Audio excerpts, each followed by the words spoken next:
Ladies and gentlemen, let me tell you something. The world is loud, busy, and full of people fighting their own battles. So if you think you're going to walk through life spilling your problems to everyone you meet, expecting sympathy, you're in for a long, hard road. Don't tell people your problems. Fix them, face them, grow from them. Because most people, they either care or they're glad it's you. Let me break this down for you. Real strength doesn't need applause. It doesn't ask for validation. It doesn't wear a name tag that says, "Look at me, I'm going through something." Real strength is quiet. It's silent. It stands in the fire and doesn't flinch. You see, we've been trained to think that talking about every storm we face somehow makes us stronger. But let me tell you something. Talking about your pain isn't what makes you strong. Walking through it does. You don't have to announce your battles to prove you're a warrior. Sometimes the loudest thing in the room is silence. Sometimes the person who says nothing is the one carrying the heaviest load. And sometimes the strongest one is the one who refuses to let their pain define their identity. People confuse vulnerability with overexposure. There's a difference between being honest and being helpless. Strength doesn't mean you never feel weak. It means you know where to take that weakness. It means you process it, you wrestle with it, you carry it into prayer, into quiet moments, into self-discipline, not onto a stage where everyone's watching, but into a place where something real can be built. That's where the breakthrough happens. In the dark, in the silence, when nobody's clapping for you, when nobody's checking in. Just you, your problem, and your persistence. We live in a world that encourages performance over perseverance. Everybody wants to look strong. Nobody wants to be strong. Because being strong, that takes time. That takes solitude. That takes faith. And most people aren't willing to go that deep. They want instant comfort. They want instant attention. But growth doesn't live in the spotlight. It lives in the shadows, in the struggle, in the discipline to keep showing up when nobody notices. There's a reason diamonds are made under pressure and not applause. Pressure builds something in you that praise never will. When you stop telling people your problems, when you stop begging for sympathy, when you stop handing out invitations to your pity party, you start finding power. You start tapping into a version of yourself you didn't know existed. You start hearing your own voice more clearly than the noise of the world. You don't owe anyone a broadcast of your breakdown. You owe yourself a breakthrough. And breakthroughs don't come from pity. They come from patience. They come from silence. They come from the hard work you do when nobody's looking. So no, strength isn't loud. It doesn't post every tear. It doesn't explain every setback. It doesn't wear pain like a badge of honor. It just keeps going. Quietly, consistently. There's something sacred about private strength. The kind of strength that doesn't need a witness. The kind of strength that says, I don't need you to understand what I'm carrying because I know who I'm becoming while I carry it. That kind of strength, it's rare and it's real. So when the storm comes, and it will, don't be so quick to tell the world. Stand in it, learn from it, grow in it, and when it passes, and it will, walk out stronger, taller, and more grounded than you were before.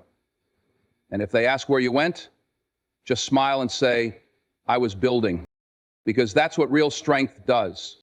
It builds in silence. Everybody's got pain. You're not the only one who's been broken, betrayed, abandoned, lied to, overlooked, underestimated. We all bleed. But here's the thing. Pain wasn't sent to be your excuse. It was sent to be your education. Pain isn't supposed to paralyze you. It's supposed to teach you, mold you, refine you. And when you understand that, everything changes. See, the problem is too many people get comfortable in their wounds. They learn to live in their hurt like it's a house. They decorate it, they invite people in, and they stay there. They rehearse the same stories, the same disappointments over and over like a broken record until pain becomes their identity. But pain is not who you are. It's something you pass through. It's a chapter, not your whole book. You can't move forward when you're always looking back. You can't heal if you keep touching the scar. You can't rise if you're always reminding yourself how far you fell. Pain is part of the process, yes, but it's not the place you stay. You don't grow when you stay in comfort, and you don't rise when you stay in pity. And let me tell you something hard. People may care, but they don't owe you healing. That's your job. You've got to decide that you're not going to be defined by what happened to you, but by what you do after it happened. Don't confuse attention with love. Don't confuse sympathy with strength. Some people talk about their problems so much that they forget to solve them. Some people hold on to pain so tightly it becomes their security blanket. But that's not security. That's a prison. And you've got the key. You always did. If pain taught you something, then it did its job. But if it's holding you hostage, you've let it go too far. It's time to flip the script. Start asking, what did this teach me? What did I learn about myself? What did I gain that I couldn't have learned in comfort? Because real growth doesn't come when everything's going right. It comes when everything falls apart and you still choose to rise. The people who build something lasting in life are the ones who learn how to suffer well.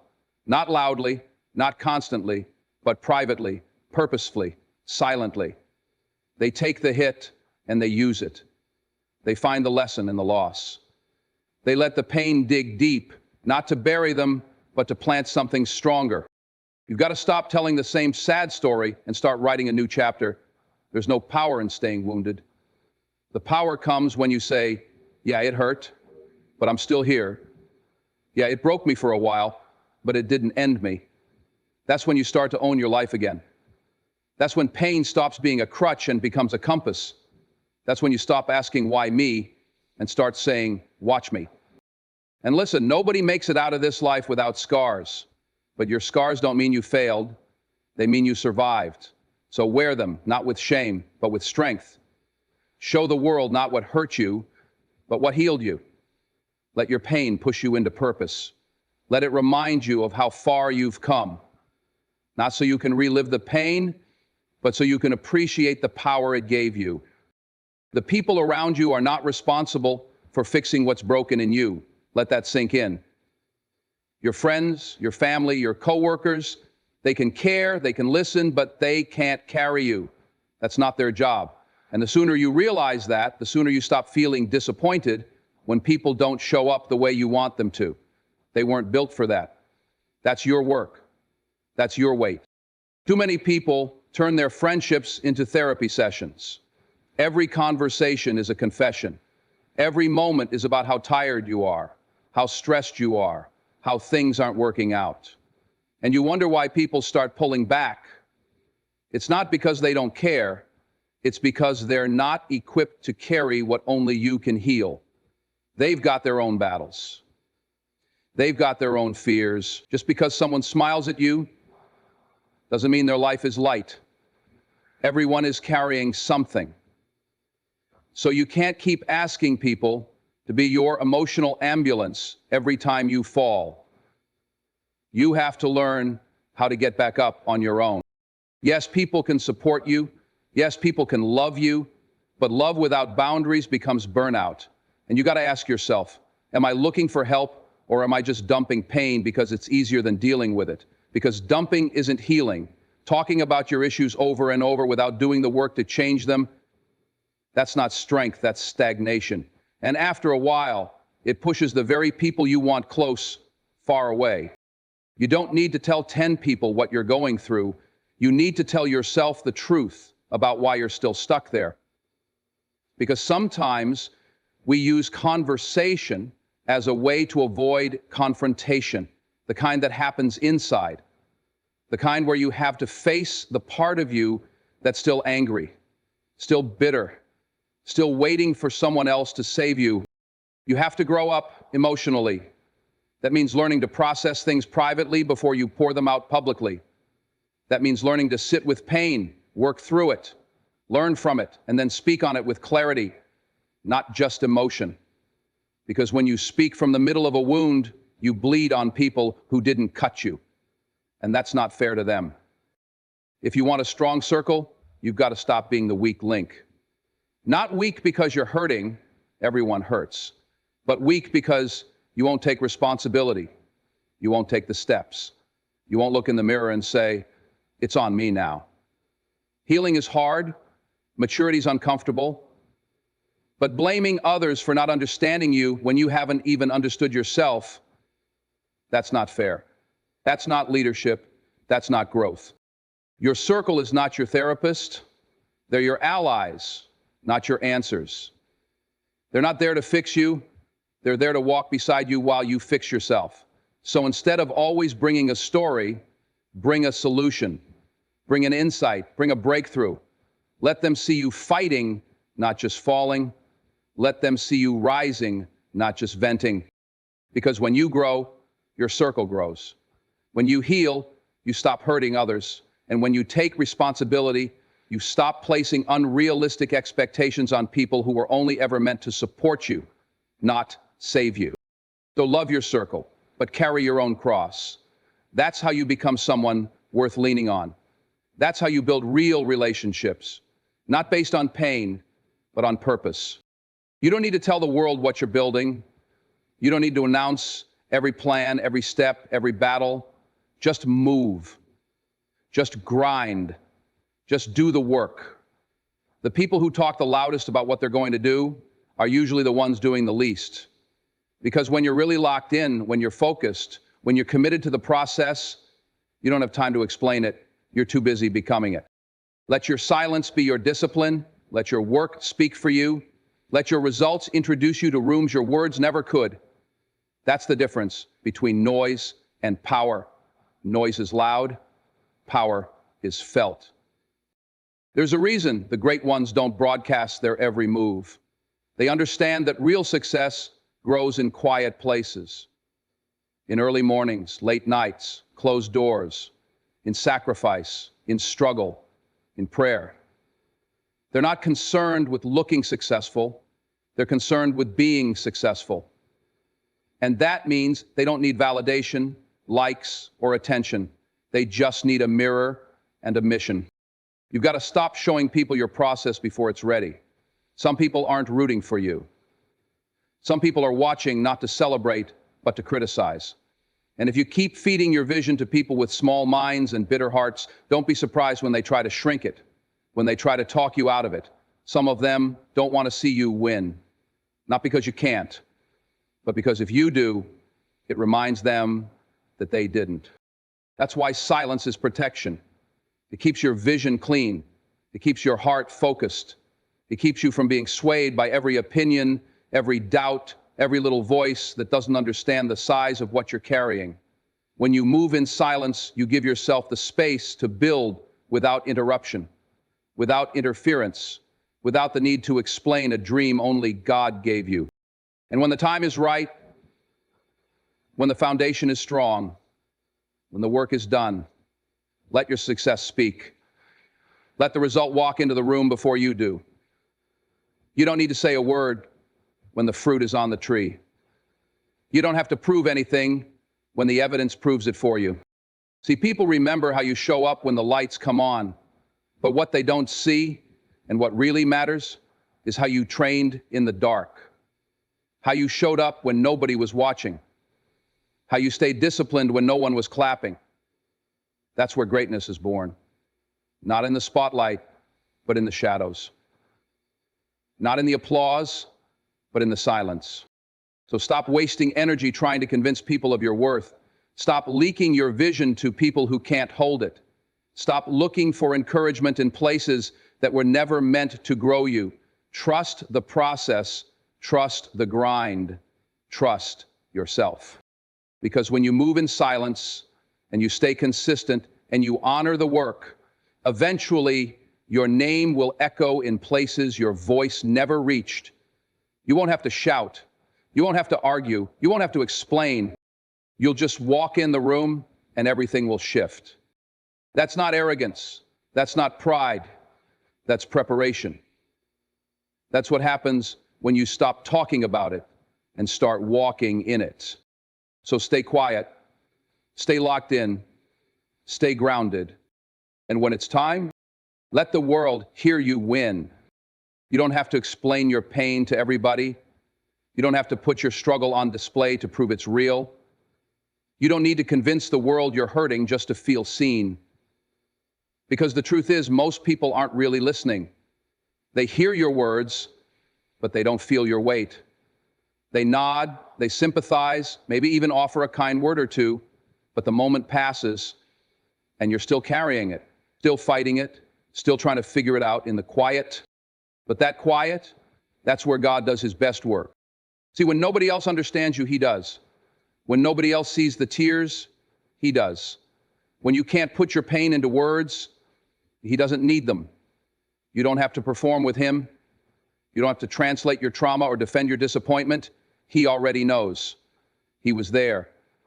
And that's why you don't have to tell everybody your problems, because God already saw the part they didn't. The nights you didn't sleep, the days you held it together, the moments you almost broke. And he kept you. He covered you. He carried you when you didn't even realize it. You've got to get to a place in life where knowing God knows is enough, where his approval matters more than theirs, where his peace means more than their opinion. Because if you live for people's understanding, you'll die by their silence. And when you keep going to broken people looking for healing, don't be surprised when you end up more wounded than when you started. Some things are too deep to be explained. Some pain is sacred, and not everyone deserves access to the holy places inside you. That's why God doesn't always allow the crowd to see your suffering. He hides you, not to punish you, but to prepare you.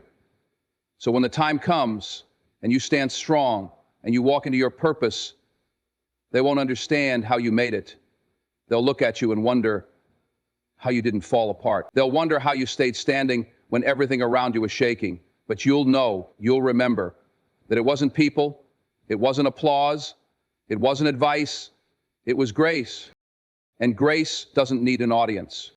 You've got to stop running to people with problems that only God can solve. It's not that people don't care, it's that they can't carry what your spirit was never meant to hand to them. Some burdens are divine. Some struggles are spiritual. And until you take them to the one who shaped your soul, you'll keep trying to fix heavenly pain with earthly voices. There's strength in knowing you're not alone, even when you're in the dark. There's power in knowing that the silence isn't empty. It's filled with the presence of a God who sees everything, who knows everything, who's working, even when you don't see it. So when it gets heavy, when you feel like talking to everyone just to lighten the load, pause, breathe, go somewhere quiet, and talk to the one who doesn't just hear you, but heals you. Pour it out to him. Give him the pain, the anger, the confusion, the fear. You don't have to hold it alone. You never did. Let that be enough. Let him be enough.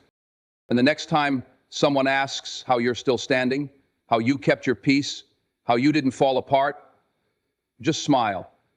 You don't have to explain. Because God knows, and that's enough. Everybody wants to be strong until it's time to go through the fire, until life turns up the heat and strips away every comfort you thought you needed, until you're left standing in front of your fear, your doubt, your heartbreak, with nothing but faith and a choice. Fold or forge. The fire isn't your enemy. The fire is your making. It doesn't come to destroy you. It comes to reveal you, to burn off what doesn't belong, to shape you into who you were always meant to be. See, people look at fire and think punishment, but God uses fire for preparation. He uses pressure to pull out power. And sometimes the only way to discover what's inside of you is to walk through something hot enough to expose it. You don't grow in the easy seasons. You grow in the hard ones. You grow when there's no applause, no backup, no shortcut. Just you, your pain, and your purpose staring back at you. That's when you find out who you are. That's when you learn what you're really made of. Not when life is soft, but when it's sharp, when it cuts, when it demands more than you think you have, and you give it anyway. The fire doesn't lie. It shows you whether your foundation was built on hype or truth, on ego or discipline, on feeling good or being good. Because if you can only move when it's easy, you'll never move far. If you can only believe when everything's going right, your belief won't last. Fire tests it. Fire proves it. Fire separates the temporary from the timeless. And here's the truth most people won't tell you. Sometimes you've got to burn before you can rise. The ego has to go, the comfort has to go, the excuses have to go. Growth costs something. And that cost is paid in private, in pain, and in perseverance. Stop asking why you're in the fire and start asking what it's trying to teach you. Stop trying to escape it and start letting it refine you. Let it strip you of the things that were never meant to stay. Let it purify your focus, your character, your calling, because there are places you're going that require a different version of you, a stronger one, a wiser one, a more disciplined one. And you don't meet that version of yourself in peace. You meet them in pressure. But listen close. The fire is not forever. It's seasonal. It's temporary. You're not meant to live in it. You're meant to pass through it. But how you walk through it determines who you are when you come out. You can come out bitter, or you can come out better. You can come out broken, or you can come out built. The choice is yours. When the fire ends, and it will, people are going to see you different. They'll see the strength, the calm, the clarity in your eyes, and they'll wonder where it came from. They'll wonder how you leveled up, how you became so focused, so grounded, so unshakable. And they won't know that it was built in the fire, that every scar has a story, that every tear trained you, that every loss taught you how to carry yourself like someone who knows they've already survived the worst. So don't fear the fire. Don't run from it. Stand in it. Learn from it. Let it do what it came to do, not to break you, but to build you. Is after the fire, you don't just survive, you shine.